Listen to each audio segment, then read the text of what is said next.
IPL এর মহা মোকাবেলা যেখানে কিনা লড়বে চেন্নাই সুপার কিংয়ের সাথে মুম্বাই ইন্ডিয়ান্স। আপনারা যারা আইপিএল এর খেলাধুলা সম্পর্কে ভালো খোঁজখবর রাখেন তারা কিন্তু এখানে অবশ্যই জানবেন মুম্বাইয়ের সাথে চেন্নাইয়ের যখন ম্যাচ হয় তখন কিন্তু এটাকে এল ক্লাসিকো ধরা হয় এবং বড় একটা মোকাবেলা ধরা হয়। তো এখানে এবার আইপিএলে এই দুটি টিম এবার ভালো না করতে পারলেও কিন্তু এই দুটি টিমের মধ্যে যখনই ম্যাচ হয় তখন কিন্তু এটা বড়সড় একটা মোকাবেলা কিন্তু হয় এবং সকলেই কিন্তু এটার জন্য অপেক্ষা করে। তো আপনারা ভালো একটা লড়াই কিন্তু আজকে দেখতে পারবেন এবং আইপিএল এর 38তম ম্যাচ কিন্তু এটা হতে যাচ্ছে।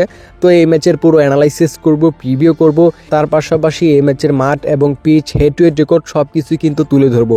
তো আপনি যদি এই ভিডিওটা সম্পূর্ণ দেখেন তাহলে কিন্তু অবশ্যই ভালো একটা ধারণা করতে পারবেন এই ম্যাচটার মধ্যে কি হতে পারে, কার উইন চান্স বেশি এবং এখানে এই ম্যাচটার মধ্যে কত রান হতে পারে। তো অবশ্যই সব কিছু পাওয়ার জন্য ভিডিওতে লাইক করে চ্যানেলটিকে সাবস্ক্রাইব করে আমাদের পাশেই থাকতে পারেন, আমাদেরকে উৎসাহিত করতে পারেন। আর এগুলা করতে তো আপনার টাকা পয়সা কোনো কিছুই লাগতেছে না, আপনি কিন্তু একদম ফ্রিতে 1 বা 2 সেকেন্ড সময়ের ভিতরে কিন্তু চাইলে এগুলো করে নিতে পারেন। অবশ্যই ভিডিওতে লাইক, চ্যানেলটিকে সাবস্ক্রাইব করে ভিডিওটি দেখা শুরু করে দিন। আমরা এখন চলে যাব অ্যানালাইসিসে। মুম্বাইয়ের ওয়াংখাড়ে স্টেডিয়ামে কিন্তু আজকের ম্যাচটি হবে। মুম্বাই ইন্ডিয়ান্স টিমের কিন্তু এটি হোম গ্রাউন্ড থাকবে।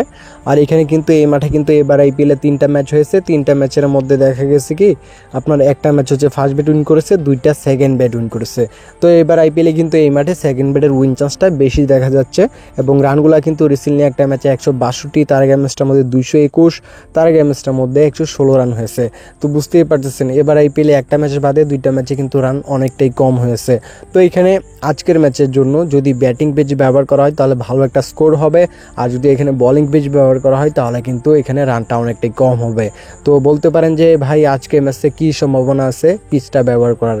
তো এইখানে আজকে কিন্তু ব্যাটিং পিচটা সম্ভাবনা আছে, যতটুকু আমি নিউজটা শুনলাম এখানে ব্যবহার করবে এবং আশা করতে পারেন মোটামুটি এই ম্যাচের মধ্যে 180 রান প্লাস হয়ে যাবে। আর এই মাঠের মধ্যে যদি আমরা দেখি 10টা ম্যাচ চেন্নাই যদি খেলে তারা 7টা ম্যাচই হারে, 3টা ম্যাচ শুধুমাত্র উইন করে। অন্যদিকে মুম্বাই কিন্তু 10টা ম্যাচ খেললে এই মাঠে কিন্তু আপনার 4টা উইন করে, 6টা ম্যাচই হারে। তো দুই টিমের যে রেকর্ড এই মাঠে কিন্তু মুম্বাইয়ের একটু বেশি, তবে এখানে এতটা ভালো না। নিজের ঘরের মাঠে রেকর্ডটা কিন্তু মুম্বাইয়ের অবশ্যই আরও ভালো হওয়ার দরকার ছিল।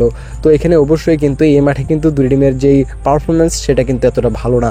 তো ওভারঅল দিক থেকে দেখতে গেলে সেকেন্ড ব্যাটের জন্য এতটা ভালো যায় নাই, কারণ হচ্ছে তারা এবার আইপিএলে 7টা ম্যাচ খেলে 2টা উইন করেছে, 5টা ম্যাচই হেরেছে। এবারের যে আইপিএলটা চেন্নাইয়ের জন্য কিন্তু অনেকটাই হচ্ছে যে খারাপ যাচ্ছে এবং ফর্মটা কিন্তু এবার আইপিএলে তাদের বলতে গেলে নাই বললেই চলে। তো এখানে যদি আমরা দেখি মুম্বাই ইন্ডিয়ান্সের যে রিসেন্টলি 2টা ম্যাচ কিন্তু তারা উইন করে আসতেছে, তারা এখানে অবশ্যই বলতে হয় টানা 2টা ম্যাচ উইন করে কিন্তু তারা হচ্ছে একটা ভালো একটা রিদমে আছে। এবার আইপিএলের 7টা ম্যাচ খেলে তারা 3টা উইন করেছে, 4টা ম্যাচ হেরেছে। তো চেন্নাইয়ের তুলনায় কিন্তু মুম্বাই কিন্তু এগিয়ে।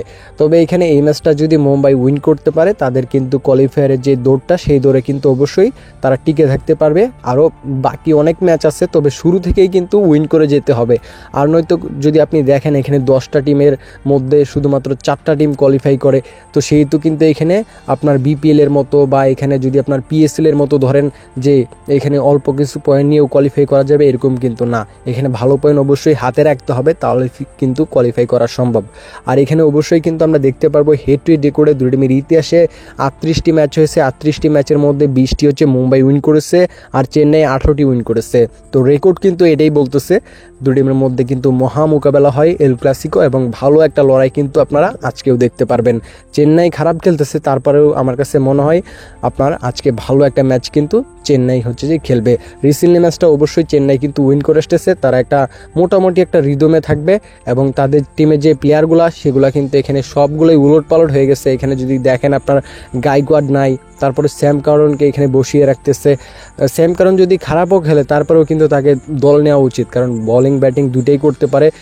সে যখন দলে ইনক্লুড হবে, ডেভিন কনওয়ে ইনক্লুড হবে, তখন কিন্তু টিম রেটটাই কিন্তু উপরে উঠে যাবে চেন্নাইয়ের। এই প্লেয়ারগুলো না থাকলে টিম রেটটাই নিচের দিকে থাকে, জিতবে আর কি চেন্নাই। তো অবশ্যই এখানে এই প্লেয়ারগুলোকে দলে নেওয়া উচিত এবং অবশ্যই এই প্লেয়ারগুলো যদি ভালো করে তাহলে কিন্তু এখানে চেন্নাইয়ের জন্য ম্যাচটা উইন করা কিন্তু খুবই ইজি হবে। আজকের এই ম্যাচের উইন চাষের দিকে গেলে দেখতে পারবো পাবলিকের যে ডিমান্ডটা মুম্বাইয়ের পক্ষে বেশি থাকবে 60%, চেন্নাইয়ের পক্ষে এখানে 40% থাকবে। তবে আমার কাছে মনে হয় আজকে কিন্তু ভালো একটা ম্যাচ হবে এবং আপনারা মোটামুটি এখানে ভালো একটা লড়াই কিন্তু আশা করতে পারেন এখানে চেন্নাইয়ের সাথে মুম্বাইয়ের। তো ভালো দেখবেন সকলেই, নেক্সট ভিডিওতে আবারও কথা হবে। আল্লাহ হাফেজ।